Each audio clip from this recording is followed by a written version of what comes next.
the rise and fall story of a celebrated mob boss who became a Robin Hood, who helped the needy, and a modern-day Houdini who broke out of not one but two maximum security facilities, concludes with a gratifying third act. And it's great show business with a full cast of characters, including a fascinating anti-hero, high-level drug traffickers who flipped, a sexy mistress, and a stunning young wife in the gallery. What exactly do the procedures and processes involved in drug trafficking entail? How extensive and intricate is the web of corruption that allows drug trafficking to flourish? What kind of protection does it offer, and who offers that protection? Government officials, law enforcement agencies, financial institutions, and other actors all play a part in the web of corruption that allows drug trafficking to thrive. If we want to find a solution to the drug crisis, we must first ask the big questions about systemic corruption and the relationship between drug trafficking, politics, and business. The fundamental characteristics of drug use and addiction itself must also be addressed. What does the rise and fall of El Chapo tell us about the drug war? Joaquin Guzman Lora, often known as El Chapo, was given the nickname Shorty, in allusion to his short height. No one ever thought this Shorty would one day become a towering figure in the criminal underworld. His quickness in moving cocaine for the Colombian gangs from Mexico to America earned him the moniker El Rapido. One DEA officer referred to the notorious El Chapo as the godfather of the drug world. His case will be remembered as a significant victory in the war on drugs. The former Sinaloa cartel leader established a worldwide criminal empire by trafficking drugs like cocaine, heroin, and marijuana. We expose every dirty secret surrounding El Chapo's downfall in this video. One thing is obvious: as long as the drug lords bring in cash to their associates, they will rule. They get arrested when they stop. Guzman had already lost most of his influence by the time of his capture, escape, and recaptured in the farce that made him a celebrity. It contains titillating tales of extravagant wealth that would make even the most haughty reality TV stars blush. It also includes tales of private zoos, luxury jets, a nude escape, accompanied by the mistress in question, and a clever tunnel escape. A conviction of Guzman for bringing countless quantities of drugs into the U.S. would be beneficial. He's not Robin Hood. He is a murderer who has caused tremendous suffering, certainly far more than what he is accused of. And if he is sentenced to life in jail, it will be something like justice. However, neither his capture nor his conviction would have any impact on the drug epidemic in America. The most important thing to realize is that Guzman wasn't, and never would be, the Sinaloa cartel's lone boss. Contrary to popular belief, cartels are more like wedding cakes with numerous levels than pyramids with a single head at the top. Ignacio Coronel Villarreal, Juan Esparragoza Moreno, and Ismael El Mayo Zambada were on the top tier with Guzman, albeit in absentia in this trial. Guzman's attorneys claimed in their opening statement that he wasn't the true leader of the Sinaloa cartel, which has long been the largest DTO, drug trafficking organization in the world. They'd assert that Zambada should have received that honor instead, since he bribed senior Mexican government officials with hundreds of millions of pesos to continue to be, well, absent. Witnesses have confirmed this, including Zambada's own brother and son. But no one refers to Mayo Zambada as the godfather of the drug world, and he prefers it that way.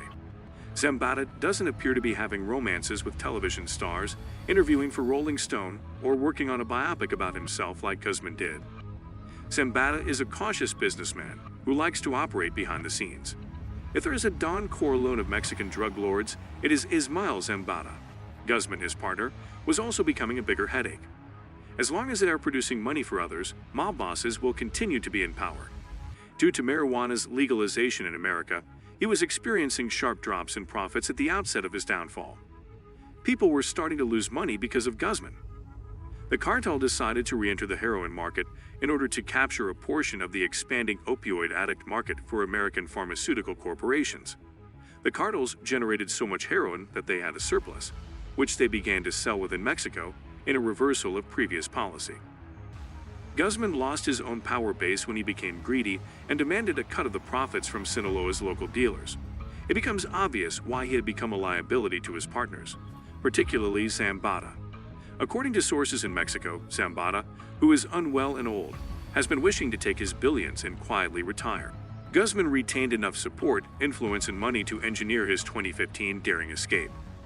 He allegedly did this by digging a nearly mile-long tunnel through the walls of the maximum security facility, as well as right under the noses of the Mexican army and the jail administration.